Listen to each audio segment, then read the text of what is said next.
Bonjour à tous. Bezrat Hashem ce Shabbat, on va lire la paracha de Vayera. Au début de la paracha, il y a l'épisode avec les trois anges qui viennent annoncer à Abraham, entre autres, qu'il va avoir donc un garçon, que Sarah va tomber enceinte, et ce sera bien sûr par la suite la naissance de son fils Yitzhak. On va essayer de comprendre dans le chapitre 18 l'échange qu'il y a entre Hachem et Abraham. Vayomer Adonai el Avraham, Lamazet tzachaka Sarah lemor, ha'af umnam, eled va'ani zakanti. Aipale me Adonai davar, la moed ashuv elecha, ka'et chaya ul Sarah ven.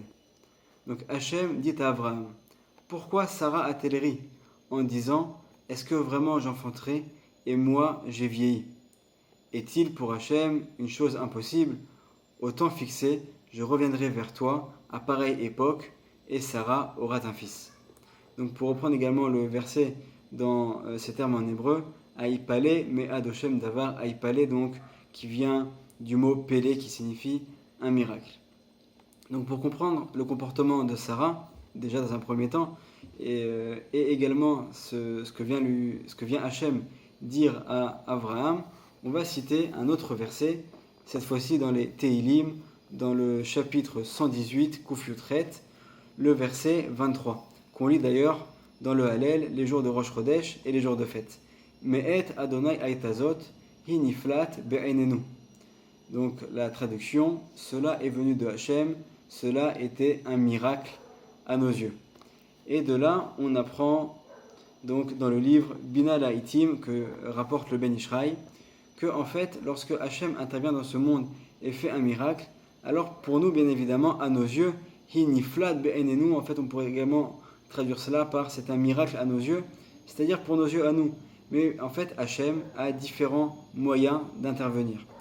Et il faut savoir que, contrairement à ce qui est fait dans notre monde, chaque individu ou chaque objet a un nom.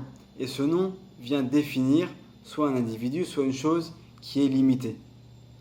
Or, également, Hachem, Akadosh Baruch Hu, est appelé avec des noms, différents noms.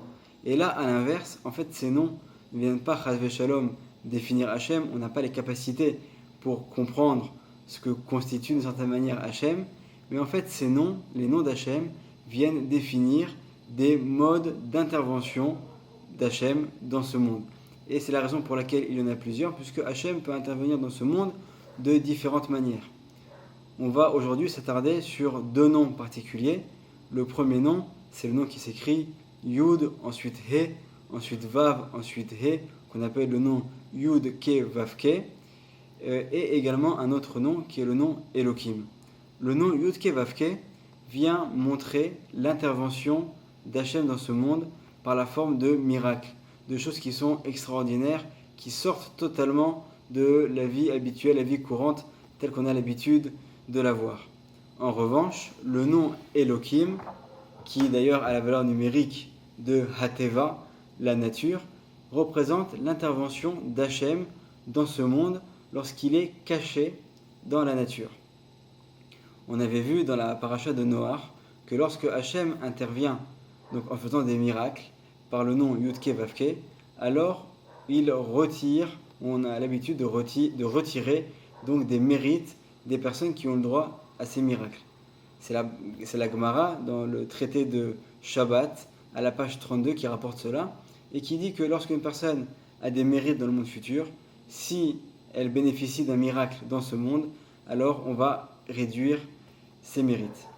Alors cette règle a une exception, et cette exception ce sont tous les tzadikim, tous les saints, toutes les personnes, tous les sages qu'il y a eu au cours des générations et qui par leur comportement exemplaire ont réussi en fait à s'élever au-dessus de la nature. Et donc en fait ils ne dépendent plus du nom d'Hachem Elohim, c'est-à-dire de l'intervention d'Hachem cachée dans la nature, mais en fait ils vont être à un niveau au-dessus et ils vont dépendre du nom de Yud Ke Vav Ke, de l'intervention d'Hachem lorsqu'elle est totalement au-delà de la nature. Et c'est par cela qu'on explique également tous les miracles qu'on a pu voir dans toutes les générations lorsqu'ils ont été opérés ou lorsque des tzadikim en ont bénéficié. Pour cela, on va citer un exemple dans la Gemara. Dans la Masechet de Ta'anit, de le traité de Ta'anit, le 3e chapitre, à la page 25, on rapporte l'histoire de Rabbi Hanina ben Dosa, donc ce sage de l'époque du Talmud, avec sa fille. Il faut savoir qu'à l'époque, les gens avaient l'habitude, le vendredi, lorsque les femmes allumaient les bougies, elles avaient des récipients dans lesquels elles versaient de l'huile et elles mettaient de longues mèches, de manière à ce que ces mèches en fait puissent éclairer la maison pendant toute la soirée du vendredi soir. Puisque bien évidemment à l'époque ils n'avaient pas l'électricité, et donc pour pouvoir faire ce Oneg Shabbat, cette mitzvah de profiter, de se délecter du Shabbat, alors ils allumaient des lumières, des mèches très longues qui éclairaient durant toute la soirée et qui leur permettaient le soir, une fois que le mari était rentré de la synagogue, de profiter de la table du Shabbat, de pouvoir dire à la table du Shabbat des divrei Torah, de chanter les chants du Shabbat, et tout ça bien sûr en famille réunie dans une ambiance de sainteté et de joie. Et ça faisait partie de la mitzvah de Oneg Shabbat, de se délecter des plaisirs du Shabbat.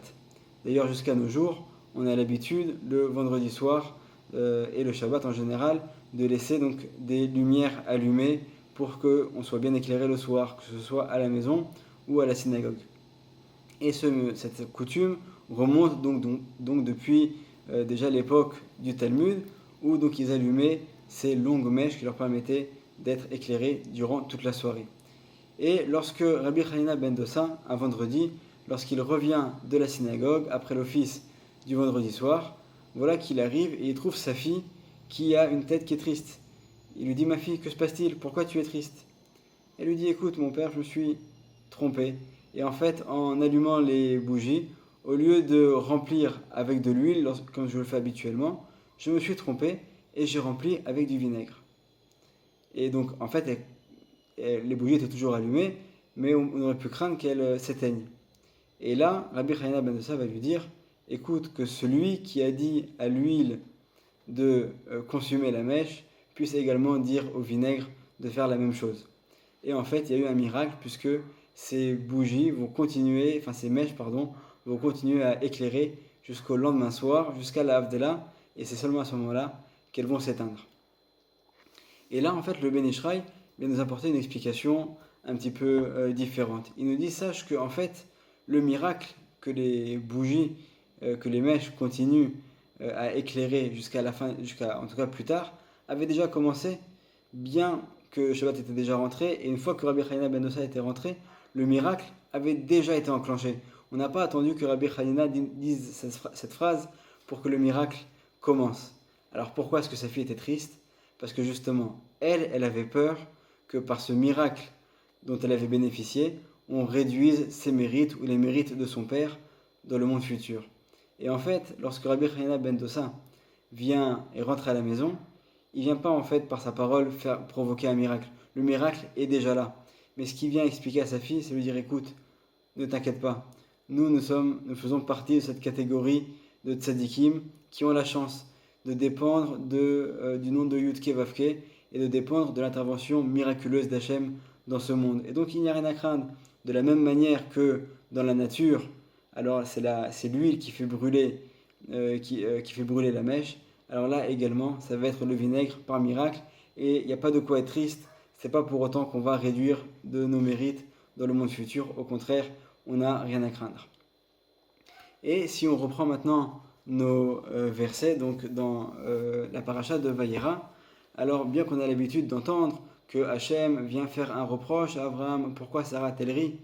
En fait, il faut savoir que Sarah, elle avait une crainte. Elle se disait: étant donné que moi je suis arrivé à l'âge de 90 ans, et que mon mari à l'âge de 100 ans, ça nous fait à tous les deux un miracle, un véritable miracle, que de tomber enceinte à cet âge-là.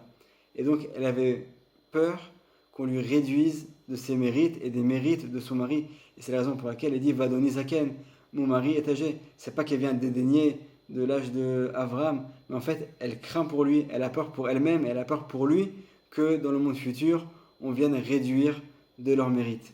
Et c'est en cela que Hachem intervient. Et lorsqu'il vient parler à Abraham, il ne vient pas lui faire un reproche, contrairement à ce qu'on a l'habitude d'entendre dans des commentaires. Là, le Ben Ish Chai nous apporte un éclairage totalement différent. Il nous dit: ne crois pas que Hachem vient faire le moindre reproche à Abraham. Hachem tout simplement vient rassurer Sarah et rassurer Abraham en leur disant: Vayomer Hashem el Avraham, la mazet tzachaka Sarah. Les morts, Sarah n'a pas à craindre quoi que ce soit. Ha'af omnam eled vani zakanti, bien qu'elle soit âgée. Aïpale, mais Adoshem Davar. Il n'y a pas écrit Aïpale, mais Elohim Davar. Il y a écrit Aïpale, mais Adoshem, mais Yud Ke Vavke. Il n'y a pas lieu d'avoir peur de quoi que ce soit. Vous dépendez de cette manière de faire les choses qui est Yud Ke Vavke, de cette intervention divine par le nom Yud Ke Vavke qui est au-dessus de la nature. Vous faites partie de cette tzadikim exceptionnels qui ont la chance de voir l'intervention divine par l'intermédiaire de miracles, sans pour autant que vos mérites ne soient touchés par quoi que ce soit. Et donc en fait Hachem ne vient pas faire de moindre reproche. Il vient rassurer Sarah par rapport aux craintes qu'elle avait. Et Sarah, elle aussi, elle ne doute pas une seconde qu'Hachem peut lui faire tous les miracles possibles et imaginables. Elle ne vient pas non plus dédaigner de l'âge de Abraham, mais pas du tout. C'est complètement une autre lecture des choses de la paracha que nous apporte le Ben Ishraï. Sarah a peur pour ses mérites et Hachem vient apporter une réponse en lui disant ne crains rien, vous aurez le droit à ce mérite, vous aurez le droit à ce miracle sans pour autant que vos mérites ne soient touchés. Bezrat Hachem, connais-nous aussi la chance d'avoir beaucoup de mérites et que nos mérites ne soient jamais touchés dans le monde futur et qu'on ait la chance également de voir de grands miracles. A très bientôt, Shabbat Shalom.